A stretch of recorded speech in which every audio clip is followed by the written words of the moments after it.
Former Giants and then Redskins linebacker Sam Huff passed away last weekend. The Hall of Fame middle linebacker who became the face of the NFL, played in Washington in the 60s and played his final year as a player coach when Vince Lombardi was hired as Washington's head coach in 1969. He then retired to the broadcast booth where he called games with his former teammate Sonny Jurgensen and play-by-play man Frank Herzog.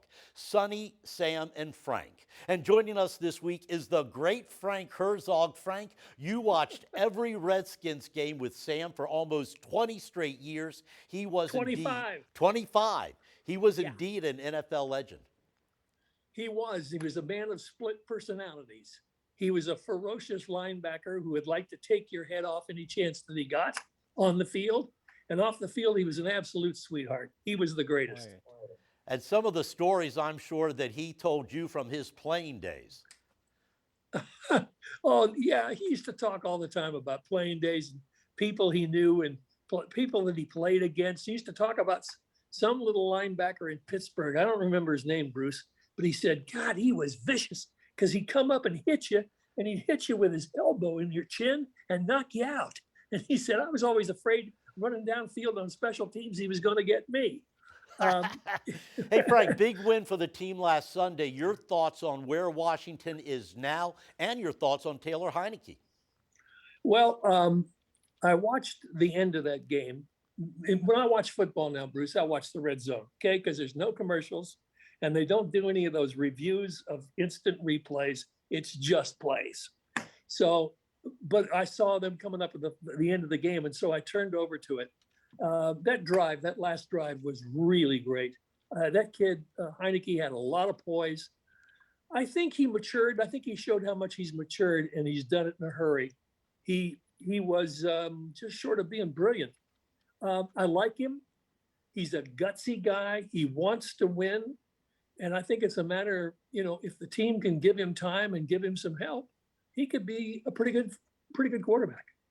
Before I let you go, I have to ask, you called all the great games during the glory years. Which one was your favorite?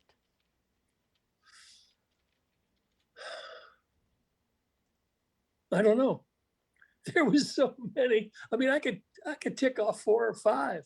I mean, there was a Giants game in New York at Giants Stadium. There was a game in Dallas, which just Sam and I did in 1979, that the Redskins lost 35-34. It was a great football game. Roger Staubach brought the Cowboys back at the last second and hit Drew Pearson in the corner of the end zone for the winning touchdown.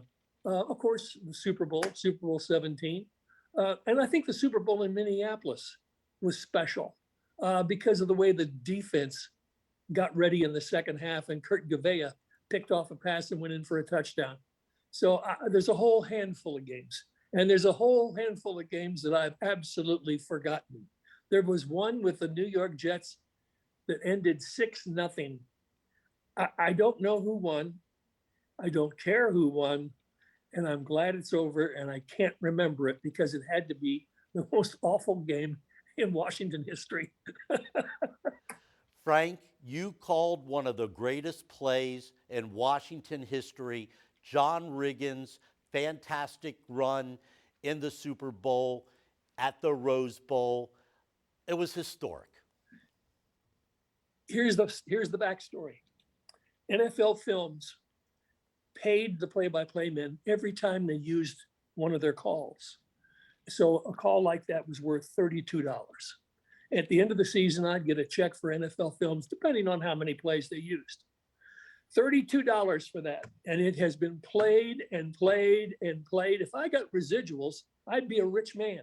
All I got was 32 bucks. Frank, thanks for your time. I'd You love to bet. have you back with us again sometime. Okay, Bruce.